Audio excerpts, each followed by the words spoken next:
It's 6:30 a.m. on October 7th, and things are getting into full swing at the Nova Festival in the south of Israel.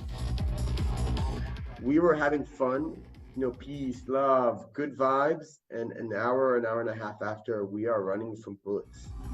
Suddenly, the music stops. There's frustration, but no sense yet of the horror about to unfold. As news spreads of rocket attacks from Gaza, people begin seeking shelter, crouching close to the ground. But even this doesn't lead to outright panic. Rocket attacks visible here are a regular occurrence in this part of southern Israel. About 10 minutes later, and some start heading to their cars.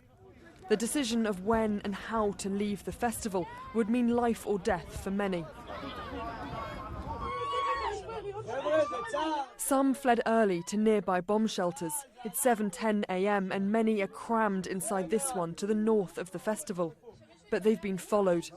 At 7:24 a.m, Hamas throw a grenade inside, causing horrific damage. This man, Noam, emerges stunned into the daylight. And it's not the only shelter to be targeted. 30 minutes later and further down the same road, Hamas militants are caught on dashcam footage outside another shelter. They throw a grenade inside. In total, CNN has identified 4 different shelters near the festival that Hamas attacked, all full of people. Over the next 6 hours, hundreds of civilians were killed, hunted down as they tried to flee the festival.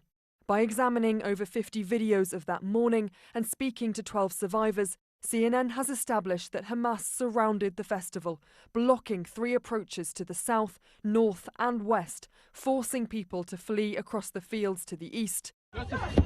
Even then, they were hunted. It's now 8:15 a.m. and Gal Buchspan survives along with others by running across the fields. He's pictured here in the white t-shirt.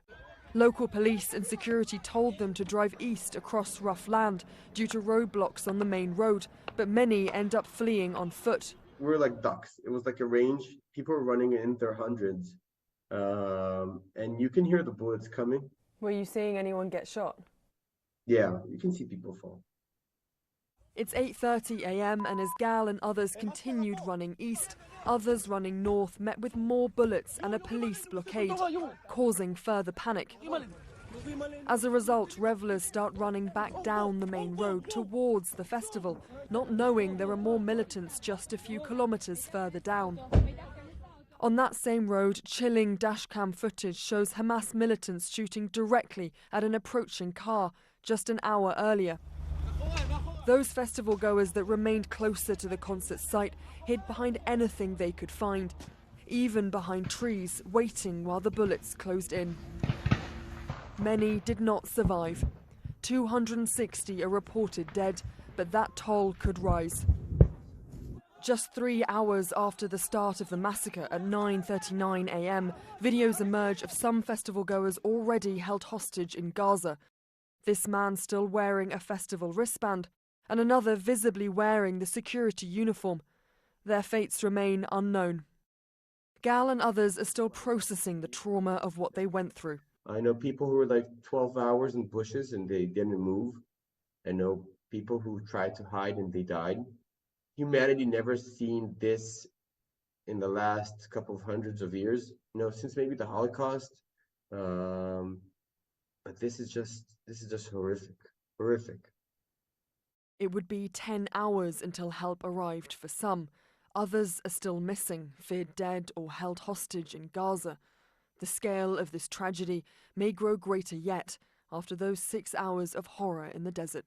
Katie Poglaze, CNN, London.